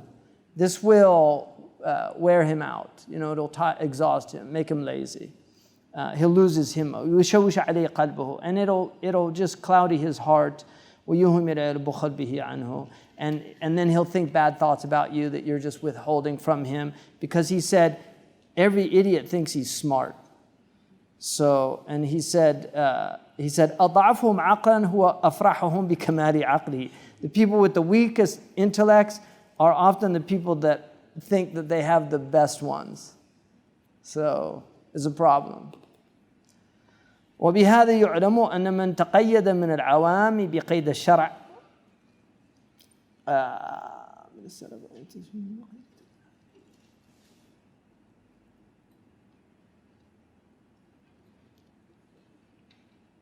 And then he says it's important that he don't go into with common people حقائق العلوم الدقيقة. Don't go into these subtle matters. Give them what they need to know. تعليم الأمانة في الصناعة. Teach them to be trustworthy in their craft or their art. So he's talking about vocational people, that simple people that aren't scholastic by nature. And the world, look, the world, Allah designed the world in a way that there's going to be garbage men. There's going to be welders. There's going to be auto mechanics. There's going to be, there has to be, and that's the hikmah of Allah. So, but everybody has their path to God. And the simplest person can be a wali of God and close to God. That's the beauty of this, is that you shouldn't belittle these people because they don't have intellect. That's intellectual pride. Because first of all, intellect is a gift from God. If God gave you a bigger portion than other people have, that's from Allah. And if you see it as from yourself, then you're a fool. So Robert Frost has a beautiful poem. If you should rise from somewhere, from nowhere up to somewhere, from being nobody up to being somebody, be sure to keep repeating to yourself, you owe it to an arbitrary God, whose mercy to you rather than to others won't bear too critical examination. Stay unassuming, if for lack of license to wear the uniform of who you are, you should be tempted to make up for it with a subordinating look or tone, right? So be careful. He's warning you about, if you have gifts or if you're put into positions of stature or power, be very careful, because it's that wheel of fortune. You're up there, and for whatever reasons, there's other people that are probably more worthy of you. But for whatever reasons, God put you there. Don't get deluded by it. Beware of coming too much to the surface and using for apparel what was meant to be the curtain of the inmost soul. Don't be shallow people, be deep people. So that's important. And he was somebody that learned this bitterly, because he was such a genius. He was just a brilliant man. And so he admits that he had that intellectual arrogance, but he overcame it. It's one of his greatness. And then he says, at Wadifa Thamina, the eighth one, is that أن يكون المعلم عاملا بعلمه. He should act according to his knowledge. Don't let his words be belied by his actions. He said, actions يدرك بالبصائر والعمل يدرك بالأبصار. Ilm is discerned by the inner eye, but action is discerned by the outer eye, so people can see it. They can see whether you're actually acting according to your knowledge. And so he says you should do that. And then he says, مثلا معلم من مرشد من المستشد مثل النقش من الطين والعود من الظل فكيف ينتقش الطين بما لا نقش فيه ومتى استوى الظل والعود أعوج. He said the likeness of a teacher and the student is like putting an imprint into clay, or the shadow that's cast from the stick. So how can the clay be impressed if ولا نقش فيه, if there's nothing impacting it? ومتى استوى الظل والعود أعوج. And how can a shadow be straight if the stick is crooked, right? ولذلك قيل, and for that reason it's been said, لا تنهى عن خلق وتأتي مثله عار عليك إذا فعلت عظيمه. Don't forbid people to do something and you yourself do it. Shame on you. If you do that, it's an enormity. And Allah says, أَتَأْمُرُونَ النَّاسَ بِالْبِرِّ وَتَنْسَوْنَ أَنفُسَكُمْ. Do you command people to righteousness and you forget your own souls? وَلِذَلِكَ كَانَ وِزْرُ الْعَالَمِ فِي مَعَاصِيهِ أَكْبَرَ مِنْ وِزْرِ الْجَهْلِ. And for that reason, the sin of the scholar in his disobedience is greater than the sin of the ignorant one. إِذْ لَا يَزِلُّ بِزَلَّتِهِ عَالَمٌ كَثِيرٌ. Because when an ignorant person stumbles, the world doesn't stumble with him because nobody follows him. But when the alim, the scholar stumbles, the world stumbles with him because a lot of people follow him. مَنْ سَنَّ سُنَّةً سَيِّئَةً فَعَلَيْهِ وِزْرُهَا. If you put forward a sunnah, a bad practice, then you have the sin of anybody that acts according to it. وَلِذَلِكَ قَالَ عَلِيٌّ قَصَمَ ظَهْرِي رَجُلَانِ. Two people have broken my back. عَالِمٌ مُتَهَتِّكٌ, a shameless scholar, وَجَاهِلٌ مُتَنَسِّكٌ, and a ignorant worshipper. فَالْجَاهِلْ يَغُرَّ النَّاسِ بِتَنَسُّكِهِ. The ignorant one deludes people because of his devotion, and the alim puts people off because of his foulness. Wallahu a'lam. And unfortunately, there's a lot of people are so alienated from religion because of the abuses that have occurred in religion. A lot of people just totally put off by religion because they're so sick of these hypocrites. People that they're screaming about family values and then they're in some hotel room with a prostitute and things like that. These are the type of things that just happen on a regular basis in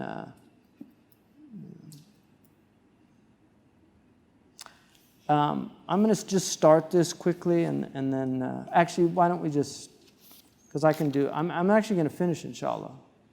So we finished, 6 is the longest one, which is the dangers of knowledge. Right?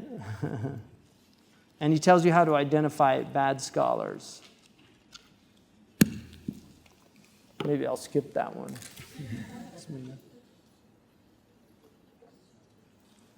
Alhamdulillah. Any questions? You mentioned that knowledge should not be associated with a fee. Having worked many years in Islamic programming curricula where students are charged, how should we reconcile what Imam al-Ghazali says? The best way to do it is to never, and this has been our practice, never turn away anybody from lack of money. That should be very clear, that if people cannot afford to pay, because there are expenses that go to things, rooms are rented, things, there's materials made, all these things. You have to pay teachers now. So these are reality. This is definitely the ideal. What he's saying is the ideal. Historically, you had patrons who were patrons of scholars, and so they would actually support the scholar. Imam Malik had patrons, so he didn't have to charge any money because there were people that were actually supporting his teaching. That traditionally was what happened. Now that's far less than it used to be. I mean, there's still people, alhamdulillah, that are patrons, but generally it's not like it used to be. So that's what I would say, is that people should never, and that should be made clear to people if they can't afford it. A gifting model is also good. That's what Sandala uses, a gifting model, where people gift, and if they can't, then they should get it. But we're in a, especially those of us in the West where people do have discretionary income, they can afford to support programs. But if they can't, inner city people that really do struggle with things, they shouldn't have that difficulty. And there should definitely be programs, and there should be materials provided for those peoples. How can we protect our intentions from being polluted by the love of position and ostentation? Well, yeah, that's a difficult one. It's something you have to struggle with in yourself. The nafs inclines towards those. Hubb riyasa, according to the ulama, and we'll do that when we get to وَعْلَمَ أَنَّ رَأْسَ الْأَفَاتِ وَعْلَمْ أَنَّ رَأْسَ هَذِهِ الْأَفَاتِ حُبَّ الرِّيَاسَةِ وَطَرْحِ الْآتِ. The foundation of all these diseases of the heart is love of leadership, love of position, love of stature, and procrastination. That's what Ibn Ashur says. And they say that in the books of the Qawm, they say the last thing to leave the hearts of sincere people is love of leadership.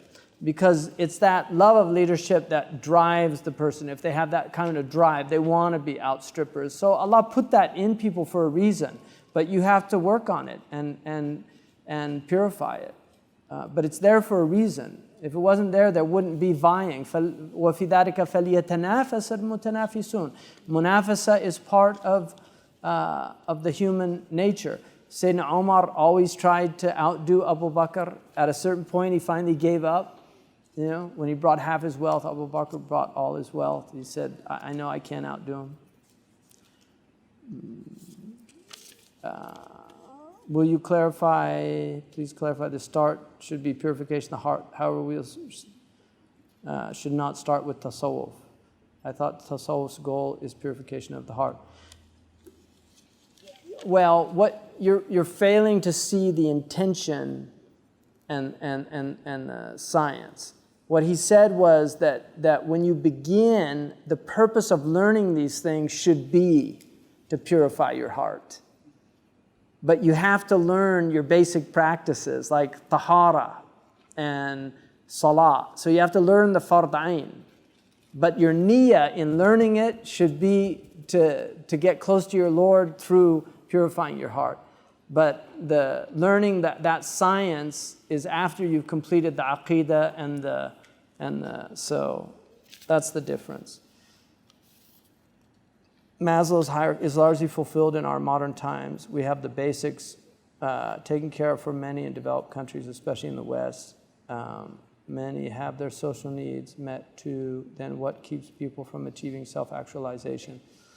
Well, I mean, I'm not totally convinced of that. I think true security doesn't really exist in the West. I think people have a lot of anxieties about safety and well-being. Food certainly is horrible. They've got really harmful food. A lot of the foods they're eating are poisonous. I mean, processed foods are just poison. They're just consuming poison. So I'm not totally convinced of that. I mean, look how people aren't fat because, you know, they're necessarily eating a lot of food. They're fat because their bodies are being tricked. They're drinking 0-calorie drinks with artificial sweeteners and things like that. The body's confused. You know, you can't take a sweetener. The taste buds send messages to the brain sends messages to the pancreas, and so you're putting things in there. People are really sick. So, but if you look at it outwardly, you know, I mean, part of it is because modern people do not have a metaphysical foundation for their civilization. So they think self-actualization is being psychologically happy, like a house without a roof. I mean, that's their idea of being happy, that it's a psychological state. And so, you know, they can have wealth, fame, everything, and they're miserable and commit suicide. And that happens to a lot of very wealthy and famous people. They're depressed all the time because they don't teach them. First of all, dunya, I mean, these poor people, look, they're all, you know, getting breast implants and facelifts and Botox. I mean, it's sick. The civilization is very, very unhealthy because, first of all, they don't know that you're designed to grow old. God actually designed it because what he's letting you know is that this is not you. That face that you're seeing in the mirror changing over the years and growing old, that's not really you. You only think it's you, and as long as you think it's you, you're in bad shape. That you is not your personality. The persona, in Latin, persona means mask. Your personality is what you wear, but your soul, that's a whole different reality. And if you don't know that, then you'll think this thing that's falling apart is you. And so you'll do anything to keep it together. And that doesn't mean you shouldn't stay healthy and do exercise and do those things. But this pathetic fear of growing old is a sickness of the heart. It's a disease. And that's why if you don't have a metaphysical path, if you don't have a spiritual pursuit in your life, you're going to be sick. One of my teachers, George Vathalkos, he was a Greek homeopath that I studied with. I had the good fortune of studying with when I was with Dr. Hashim Sidat, who was a brilliant homeopath who now lives in Australia. Anybody, if you have any serious, I don't know if he's still practicing, but he was really an amazing physician. And if you don't believe me, ask Ahmadu from Liverpool, Silasu, Nigerian Ahmadu. What's his last name? Who knows Ahmadu? You know Ahmadu. What's his last name? Silasu? Yeah. I mean, they wanted to have an operation and everything on one of his relatives, and Dr. Sidat, mashallah, treated her, and alhamdulillah, he was a brilliant physician. But George Vathalkos said that atheism is actually a mental illness.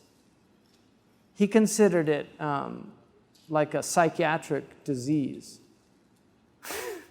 That if you didn't believe in God, he said, you were diseased. It's interesting that, in the 1970s, homosexuality was diagnosed as an illness. And now they've removed it from the manual of diagnostic manual of diseases. But what's interesting is promiscuity is a sickness. If you're promiscuous, you're not well. But they don't have any way of treating these things, right? They don't have any way of treating them.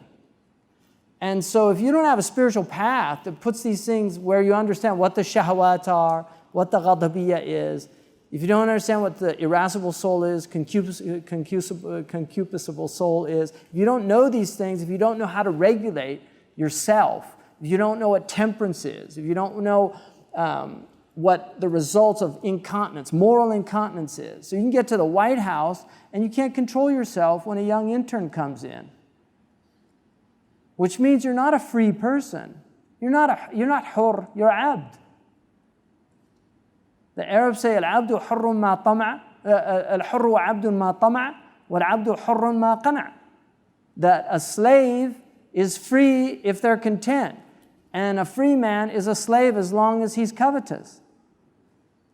So that aspect of true liberalism, of being truly a liberal person, a free person. If you're not free to be generous with your wealth, you're sick. It's called bukhl. Bukhl is a disease. In Arabic, the word for constipation and miserliness is the same. Imsak. Mumsik is a bakhil. So the person that's holding his feces in himself and poisoning himself, right? This is toxic. It's the same with the person that can't give his money away.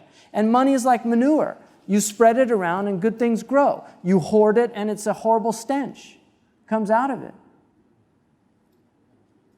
So, but these are sicknesses. They don't, and that's why. How do they go on a journey if they don't even know that there's a journey or a destination? If they just think that this is it. Eat, drink, and be merry. This is it. Are you happy yet? How many drugs is it going to take to realize drugs aren't going to make you happy? How much money is it going to take to realize money's not going to make you happy? How many sexual encounters is it going to take until you realize that sexual encounters are not going to make you happy? Human beings are stupid. We're a stupid species. Except for the prophets and the awliya, we are literally stupid people. We're a stupid species. Animals are smarter than us. Animals, if they see something harmful, they run the other way. You'll never get an animal saying, to the other animal, hey, there's a fire over there, let's go check it out. They see fire and they run the other way. And that's why Allah says, inhum kal an'am. They're like animals. In the tafsir, Fakhruddin al-Razi says, because animals flee from harm. Humans actually are attracted by harmful things. And so if you're aqal, if you're not a shahwani, if you're not ruled by your genitals or your stomach, if you're not ruled by your emotions, then you're aqal. And the aqal is the one that knows things are harm. Like my son, when one of my boys he was a little boy, and we were in a store, and this lady was smoking. She took a puff, And she blew it. And I don't know if he'd ever seen smoke, but he was just fascinated by this smoke coming out of her mouth. And she looked at him and she said, "Don't you ever do this." You know, this is the madness of human beings. It's just the madness of human beings. It's amazing that we harm ourselves and we harm others. We cause others a lot of pain and suffering, and it's all because nobody wants to do this work. It's hard work. It's just work, but it can be done. That's the point. This path is a real path. And it's all there. Just like you have a personal trainer. That's all the traditional murshid was. He was a personal trainer, right? Just so you do the curl up the right way so you don't pull your muscle. You know, he shows you how to do things the right way. That's all. It's like a personal trainer. Now everybody gets personal trainers for their bodies, and they don't think about personal trainers for their souls. It's amazing. But people need help. And we have everything's there, but you have to practice it. You know, everybody's up all night, like till 1 a.m. Then you don't come for the Fajr. You don't come and do the Quran, read the Wird, things like that. You have to practice. It's just a consistent practice. But if you want to just talk about it all the time and not do it ever, it's not going to have any benefit. And people say, "Oh, I've been praying for all these years and I don't feel it." Well, first of all, what are you trying to feel? And that's the first question. What is this thing that you're trying to feel? You want a spiritual experience? If that's why you're worshiping, then you're never going to get the spiritual experience. When it's for the sake of Allah, that's when the experiences will come. But that means emptying your heart of desires. So as long as you have these desires in your heart, you're not doing the work. But the prayer, we should be getting better at our prayer. We practice it every day, but practice makes permanent. It doesn't make perfect unless you're doing the right practice. But if you practice properly, you ask any musician, any athlete, if they learn how to practice properly, they get better as time goes on. And that's the same is true. You can stop thought. You can learn how to stop thought. You can learn how to, Dr. Yang knows how to do these things. The Asian tradition knows these things. These aren't limited to the Muslims. The Asian tradition knows how to meditate, to stop thought. You know, you can go into a hadra in prayer, but it takes practice.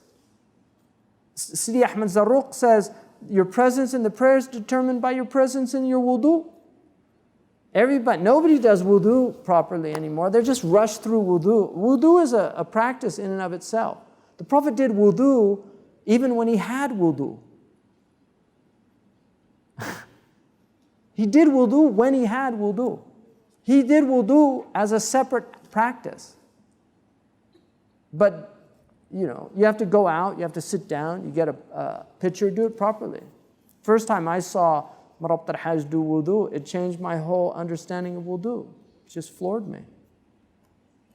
So I realized that it was much deeper than I had realized. He's got the secrets of wudu in there.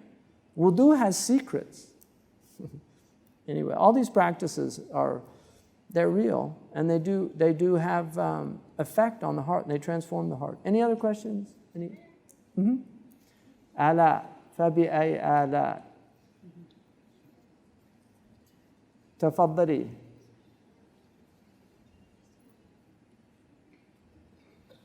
الله يفرج عن ليبيا إن شاء الله ويفتح عليهم إن شاء الله. Assalamu alaikum. عليكم السلام. So I wholeheartedly agree that unfortunately in our ummah as a whole, we don't necessarily respect the responsibilities, the religious responsibilities, and then by extension, the societal and the familial and the work ethic that we have and those kind of responsibilities. But unfortunately, I feel like we neglect to talk about the male half of the ummah, which I don't think, and with all due respect to all the brothers here, but I think in general, we tend to overlook the fact that they are heavily neglecting their responsibilities, and that a lot of the responsibilities that women have taken on have been in part because of that. So for example, because of a lack of implementation in proper divorce or a lack of implementation in proper inheritance, And I think that we should probably, maybe we can talk a bit more about how we need to re-educate, yes, the women, but also the men on their responsibilities and on women's rights and on how they should treat women in our religion and in our faith. I think that would be a nice thing, inshallah. I couldn't agree with you more, Ala. Really. Inna lillahi wa inna ilayhi raji'un. You know, Al-Hallaj, his sister, she didn't used to wear a hijab in Baghdad. And somebody asked her about it once. She said, "There's no men in Baghdad. Why do I have to wear a hijab?" She said, "The only man is my brother, and he's my mahram." That's a true story. She said, "The hijab is for rijal." She said, "I don't see any rijal." He said, "Ha'ula awlad." They're all children. Yeah. That's not an excuse to take off your hijab. Any other questions? Comments? I don't mind comment. That was more of a comment, and I agree with it. So mudakhala are fine with me as well. If you have something you want to say. Assalamu alaikum. Alaikum assalam wa rahmatullah. I heard you say quickly, kind of, money is more important than knowledge. Right. Could you comment on that? That what is? Money is more important than knowledge. That was a slip of the tongue if I said that. No, he was saying knowledge is more important than money. Yeah, that was a slip of the tongue. If I said that, zallatul lisan, sabqul lisan they call it. Yeah. So, you ready to give some blood?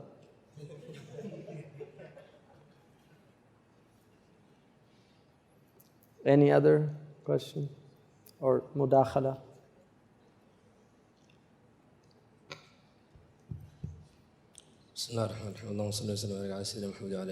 Sayyidi, you said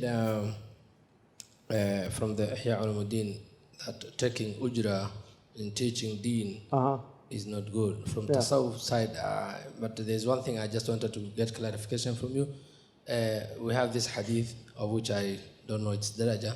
Rasulullah says, خَيْرُ مَا أُخِذَ بِهِ الْأُجْرَةُ كِتَابُ اللَّهِ. Yeah, and that's what they use as the proof.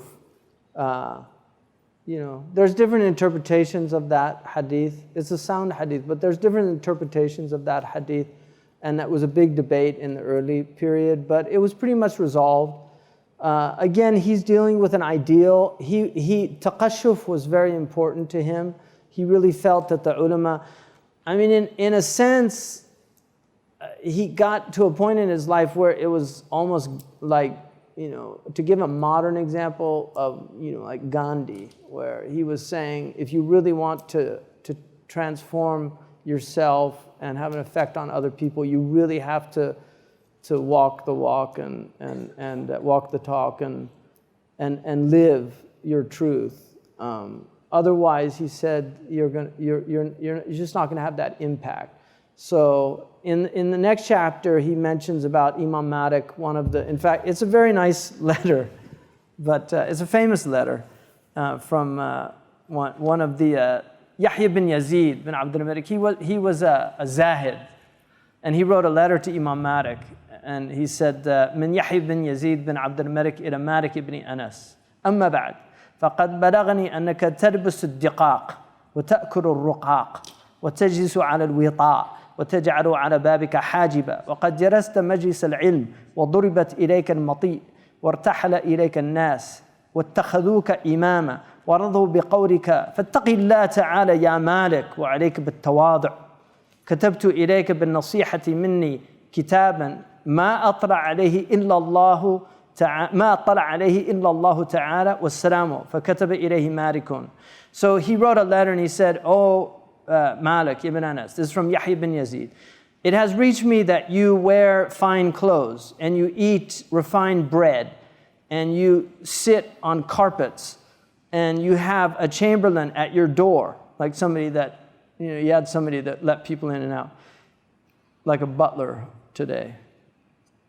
And you sit in the majlis of knowledge and beasts are struck to get to you and people go long distances to take from you, and they have taken you as an imam, and they are content with your words. So have fear of God. فَاتَّقِ اللَّهِ. He's telling Malik ibn Anas, have fear of God, and you should be more humble.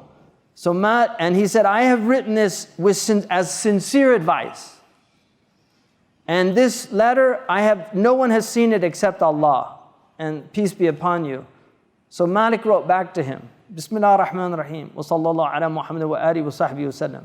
من مالك ibn Anas إلى يحيى بن يزيد سلام الله عليك أما بعد. It has reached me your letter, and وقع مني موقع النصيحة في الشفقة والأدب أمتعك الله بالتقوى. It's a beautiful response. He's saying that I see in this letter sincerity and general concern and adab. May Allah always delight you with piety. Jazakallah bin nasiha khayra. May Allah reward you for this sincere advice. Look at the humility of the man. He didn't say, how dare you, I'm Malik ibn Anas. وأسأل الله تعالى التوفيق. And I ask Allah to give tawfiq. ولا حول ولا قوة إلا بالله العلي العظيم. أما ما ذكرت لي أني آكل الرقاق. As for what was mentioned that I eat refined bread, they call cornflakes raqa'iq. I thought that was a bad ta'rib, but it's actually probably a good one. وَأَلْبَسُ الدِّقَاقِ. And I wear fine clothes. وَأَحْتَجِبُ وَأَجِسُ عَلَى الْوِطَاءِ. And I do sit on carpets. And I have a chamberlain. وَنَحْنُ نَفْعَلُ ذَلِكَ وَنَسْتَغْفِرُ اللَّهِ. We do that and we ask Allah's forgiveness. وَقَدْ قَالَ اللَّهُ تَعَالَى قُلْ مَنْ حَرَّمَ زِينَةَ اللَّهِ الَّتِي أَخْرَجَ لِعِبَادِهِ وَالطَّيِّبَاتِ مِنَ الرِّزْقِ. Say, who can prohibit the ornaments of God that He has brought forth for His servants and the good from provision? وَإِنِّي لَأَعْلَمُ أَنَّ تَرْكَ ذَلِكَ خَيْرٌ مِنَ الدُّخُولِ فِيهِ. And I am well aware that to avoid these things is better than to enter into them. وَلَا تَدَعْنَا مِنْ كِتَابِكَ فَلَسْنَا نَدَعُكَ مِنْ كِتَابِنَا. And please don't cut us off with your letters, and we won't cut you off from our letters. وَالسَّلَامُ. So he says, فانظر إلى إنصاف مالك إذا اعترف أن ترك ذلك خير من الدخول فيه وأفتى بأنه مباح وقد صدق فيهما جميعا. So look at Malik's, his fairness in admitting that to avoid these things was better than to get into them, but also the fatwa that they were permitted. And they're both right. Both of the men were right. One of the things that, Abu al-Hasan al-Shadhili, he removed the muraqa'a. The people of Tasawwuf before Abu al-Hasan al-Shadhili, most of them used to wear patched robes. Abu al-Hasan al-Shadhili changed that because in the earlier period, people respected the people for that because they saw it as humility. Just like the masses, they loved Gandhi in India, but a lot of the rich and the wealthy had utter contempt for him. But when he would walk amongst the masses of Indians, they would come out in throngs. They loved him because he was one of them.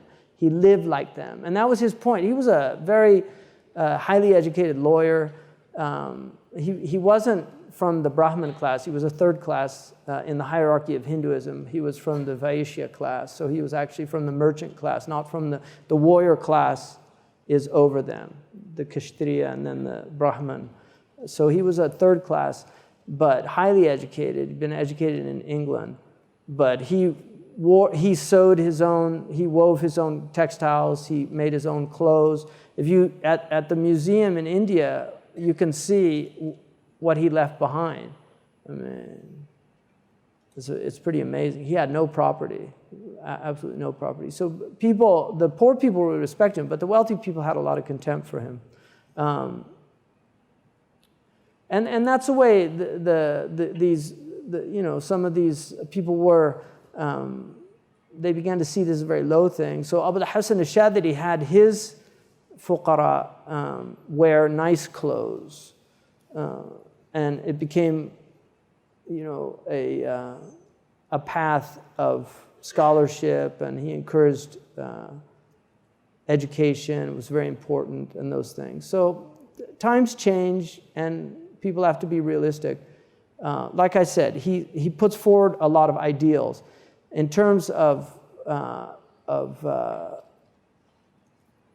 money, it's very important that if that's a goal, if people are trying to get rich through the religion, that it's a very dangerous state to be in. And they should be doing other things if they want to earn dunya. But Allah also takaffala rizqa talib al-ilm. Allah takes care of the provision of a seeker of knowledge. If you seek knowledge sincerely, you should believe that your provision will come to you. And he has a beautiful letter from Hatim al-Asam, beautiful, one of the great scholars from Balkh. He was from Afghanistan. And Ahmad ibn Hanbal praised him very highly. So he mentions the 8 things he learned from Ma'ruf al-Karkhi, another great Afghan scholar and zahid. But Hatim was a scholar, and he was more known for his tasawwuf. They call him the deaf one because he was in his majlis. This woman came to ask a question, and she passed wind, and she became very ashamed. And so he said, "Could you raise your voice in the question, because I have some summum in my ear, I can't hear." He was trying to just make her feel less conscientious. And so he got that nickname, Al-Asam. He wasn't actually deaf, but he just did it out of adab to let the person just feel less conscientious. So, anyway. سبحانك اللهم وبحمدك أشهد أن لا إله إلا أنت أستغفرك وأتوب إليك. جزاكم الله خيرا. What's that? Oh, one more question? Oh, yeah, sure. Go ahead. Actually, I was going to latch on to the question that Sister Ala said. You said you agreed with her, but then that's a bit abrupt of an ending. So do you have any advice to give either to sisters or brothers? Or I know you have sons, I mean, of course, I actually feel sorry when I look out there. I feel sorry. I see a lot of really decent, unmarried, pious women that are having really hard time finding spouses, finding people that are compatible intellectually. We have a lot of highly educated women. I'll give you an example. In my own country, we have women that are from South Asia that grew up in America, and they're strong women, because they grow up in an environment where women are encouraged to be forthright, and so a lot of men will go back home to find the village girl that's going to do everything he tells her to do, because he doesn't want to deal with but what he'll find out is after 10 years, the village girl is going to be just like it just takes a little more time, right, to get there. So, I really think that's one of the reasons why the Prophet ﷺ married Khadija. She was an older woman. She was very self-assured. He was never intimidated by strong women. He encouraged their strength. And I think Khadija was what enabled him to feel at ease with strong women, because she was such a strong woman, amazing woman. She was an entrepreneur. She was the one that he went to for advice. She took him to Waraqa. She was the one that knew what to do when he was struggling. She was the one that encouraged him and told him, "No, this is your Lord's not going to abandon you, and here's the reasons why." So when Aisha comes along, who was a firebrand, Aisha is just amazing, intellectually curious, brilliant, forthright, had no qualms about challenging the Prophet ﷺ about things. It's very clear from the hadith, and she's amazing. He didn't crush her spirit. He encouraged it. It's very clear. And she ended up leading an army. That's how self-confident she was. Even though she was wrong in that position, just the fact that she did it is amazing. So I think we need, men that are, willing we have to recognize the age we're living in. We're living in a very different time, and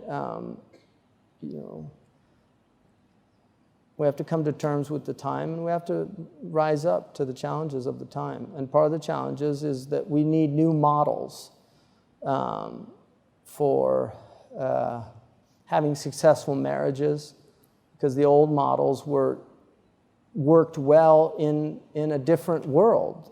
the world made a lot more sense, it was easier to navigate, roles were much more well-defined. That's no longer the case anymore. So these are difficult times for us, but we have to rise up to the challenges, and part of that is, again, it goes back to these basic principles: purification of the self, getting control of the self, setting aside egos, because the nafs al-amara and the nafs is at the root of a lot of these problems. So, we need a lot of education. We need to educate the men and the women, and ourselves. I mean, the educators need to be educated. Alhamdulillah. Subhanakallahumma wa bihamdika ashhadu an la ilaha illa anta astaghfiruka.